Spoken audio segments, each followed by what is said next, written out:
आज के एपिसोड में वसुंधरा हंसमुख से लीला के बारे में पूछती है। हंसमुख उसे बताता है कि लीला अपनी बहन के घर गई थी। वसुंधरा कहती है कि लीला शादी के बाद जा सकती है। हंसमुख समझाता है कि लीला की बहन के पास कोई नहीं था और यहाँ हर कोई जश्न मना रहा है।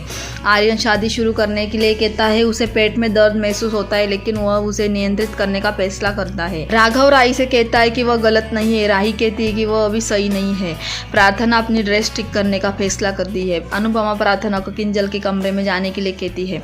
गौतम प्रार्थना का पीछा करता है। अनुपमा गौतम को नोटिस करती है और राय को उसके पीछे भेजती है। गौतम प्रार्थना से भिड़ जाता है। प्रार्थना उसके सामने झुकने का फैसला नहीं करती। वह तलाक की मांग करती है और चेतावनी देती है कि अगर गौतम उसे मारता है तो वह अब निशान नहीं छिपाएगी। राही बीच में बोलती है। प्रार्थना राही को बताती है कि उसने गौतम को रिकॉर्ड कर लिया है।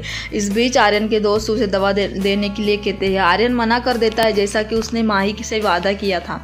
हालांकि दवा देखकर वह बेचैन हो जाता है। अनुपमा आर्यन को देखती है और पूछती है कि क्या वह ठीक है। आर्यन जवाब देता है। अनुपमा उसे माही को खुश कर रखने के लिए कहती है क्योंकि वो पूरी जिंदगी प्यार के लिए तरसती रही है।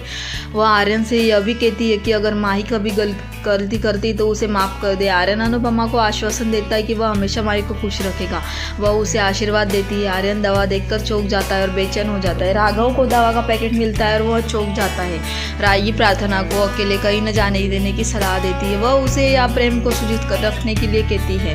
प्रार्थना गौतम को तलाक देने और उसे सजा दिलाने का फैसला करती है। माही उसके प्रवेश का इंतजार करती है और आर्यन को देखना चाहती है। राही पूछती है कि क्या वह उसका इंतजार कर रही है। माही राही से हर चीज के लिए माफी मांगती है। राही कहती है कि माही ने उसकी अनुपस्थिति में अनुपमा की मदद की, इसलिए माफी मांगने की कोई जरूरत नहीं है। वे दोनों शादी के बाद लड़ाई नहीं करने का फैसला करते हैं। अनुपमा याद करती है कि लीला शादी के लिए कितनी उत्साहित थी। वो काव्या को कॉल करने का फैसला करती है लेकिन उसका फोन नहीं लगता। वह माही को एक वॉइस नोट्स भेजती है। अनुपमा सजावट देखकर चौंक जाती है और चिंतित हो जाती है। आर्यन का दोस्त उसे कहता है कि अगर वह खुद पर काबू नहीं रख सकता तो उसे दवा ले लेनी चाहिए। तभी पराग और ख्याति आर्यन को रोकते हैं और उसे पगड़ी बांधने में मदद करते हैं। प्रेम राघव को बताता है कि आर्यन पराग और ख्याति को खुशी दे रहा है, कुछ ऐसा जो वह करने में विफल रहा। राघव प्रेम से पराग और ख्याति का समर्थन करने के लिए कहता है।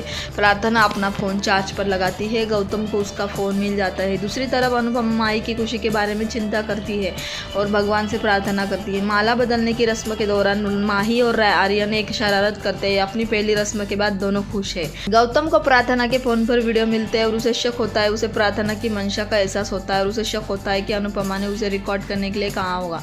गौतम राघव को अनुपमा से दूर रखने के लिए कहता है। राघव गौतम को चेतावनी देता है। पराग गौतम से पूछता है कि क्या सब ठीक है। राघव पराग से झूठ बोलता है और शाह को नष्ट करने की कसम खाता है। अनुपमा माही और आर्यन की शादी की रस्म निभाती है। परी और माही ईशानी आर्यन की जूते चुराने की कोशिश करती है। आर्यन और माही की शादी पूरी हो गई है। अनुपमा नवविवाहित जोड़े को आशीर्वाद देती है। आज का एपिसोड यही समाप्त होता है। प्रीकैप में दिखाया जाता है कि अनुपमा माही की विदाई करने का फैसला करती है। वह आर्यन को ड्रग लेते देख चौंक जाती है। अगर आपको मेरा वीडियो पसंद आए तो मुझे लाइक एंड सब्सक्राइब जरूर कर देना।